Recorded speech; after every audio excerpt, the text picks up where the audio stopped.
চন্দনপুর গ্রামে রাজীব ও গৌরব নামে দুই ছেলে ছিল, আর তাদের মায়ের নাম ছিল বাসন্তী দেবী।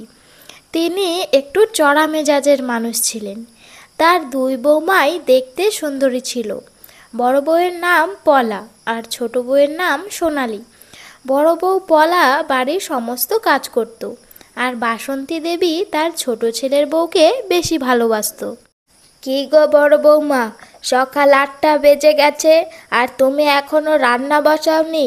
আমার ছেলেগুলো কি আজ না খেয়ে কাজে যাবে নাকি? মা, সকাল থেকে কাজ করেই যাচ্ছি।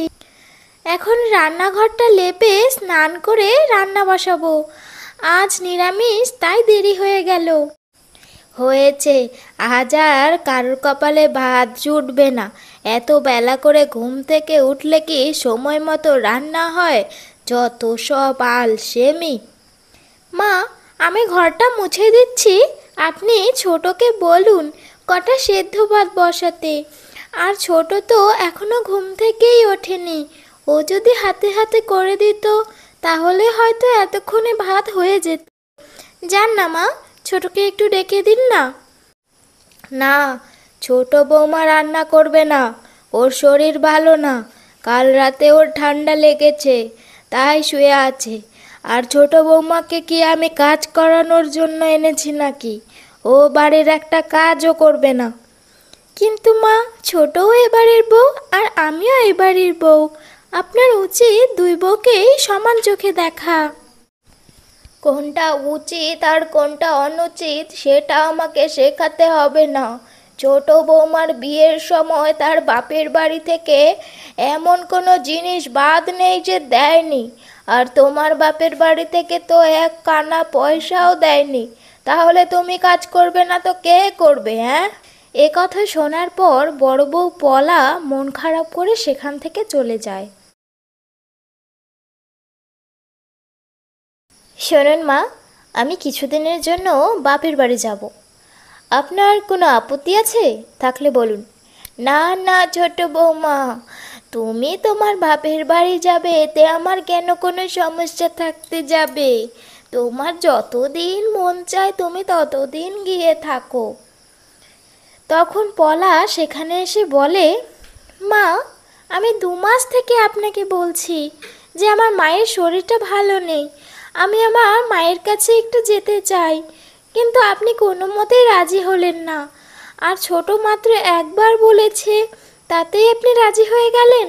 কেন মা, আমার বাপের বাড়ি থেকে কিছু দেয়নি শুধুমাত্র এই জন্য? গরিবরা কি মানুষ না মা? শোনো দিদি ভাই, আমার সাথে টেক্কা দিতে এসো না। আমার বাপের বাড়ি থেকে প্রতি মাসে মাসে শাশুড়ি মায়ের জন্য মিষ্টি, শাড়ি, ফল ফলান্তি সমস্ত কিছু আসে। আর তোমার বাপের বাড়ি থেকে মাস তো দূরের কথা, বছরেও এক টুকরো সুতো আসে না। শোন ছোট, বাবার বাড়ি নিয়ে কখনো হাসি ঠাট্টা করবি না। আমার বাবার বাড়ি গরিব হোক, যাই হোক, ওটাই আমার কাছে স্বর্গ, বুঝলি? তারপর পলা পুকুর পাড়ে যায়, গিয়ে সেখানে একা একা মনমরা হয়ে দাঁড়িয়ে থাকে। ও কাকি, তুমি মনমরা হয়ে দাঁড়িয়ে আছো যে? তোমার কি কিছু হয়েছে? না রে, কি আর হবে, আমার বাবার বাড়ি থেকে কিছু দেয়নি, এই কথা শুনতে শুনতে আর ভালো লাগে না রে। মনে হয় কোনো এক অচেনা জায়গায় চলে যাই। যার যেমন মানসিকতা, বুঝলে কাকি? মন খারাপ করো না, যাও বাড়ি যাও। আমার এই বাড়িতে থাকতে একদম ভালো লাগে না, একটা ব্যবস্থা তো করতেই হবে, এভাবে কি আর থাকা যায়? মা, দিদিভাই ইচ্ছে করে মেঝেতে সাবান জল ফেলে দিয়েছে, যাতে পড়ে আমার কোমরটা ভেঙে যায়। ও এটাই চায়, বুঝলে মা? তাই নাকি?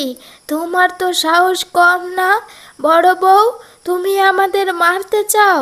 তোমাকে কয়েকটা কথা শুনেছি বলে এত রাগ? তুমি এখনই আমার বাড়ি থেকে বেরিয়ে যাও। কোথায় যাবে সেটা আমার দেখার দরকার নেই, যাও, বেরিয়ে যাও এক্ষুনি। রাজীব তার স্ত্রীর মিথ্যে অপমান সহ্য করতে না পেরে পলাকে নিয়ে বাড়ি থেকে বেরিয়ে যায়। আমার ছোট্ট একটা কাজ তো হয়ে গেল। আমি দিদিভাইকে বাড়ি থেকে তাড়ানোর জন্য সাবান জল মেঝেতে ফেলেছিলাম।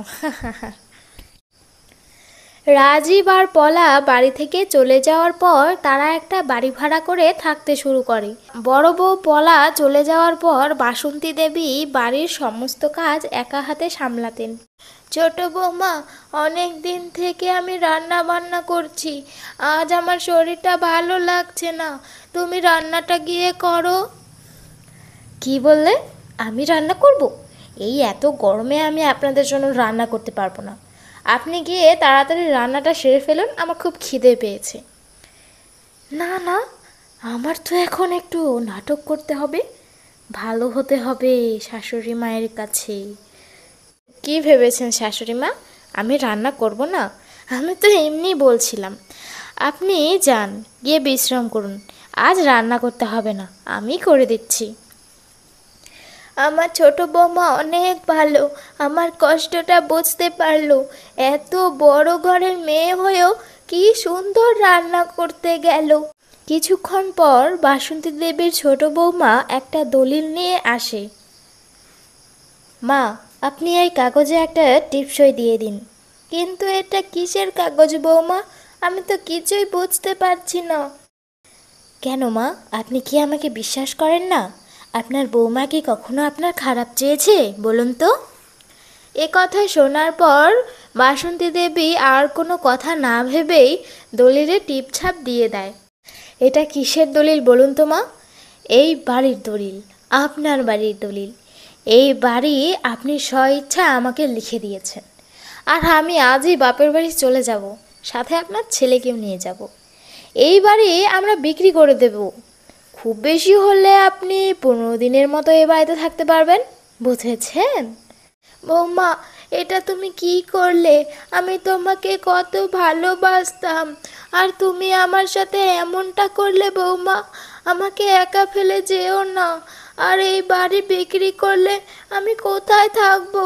এত কিছু শোনার পরও সোনালি সেখান থেকে চলে যায় তার বাপের বাড়িতে, আর বাসন্তী দেবী তখন একা হয়ে যায়।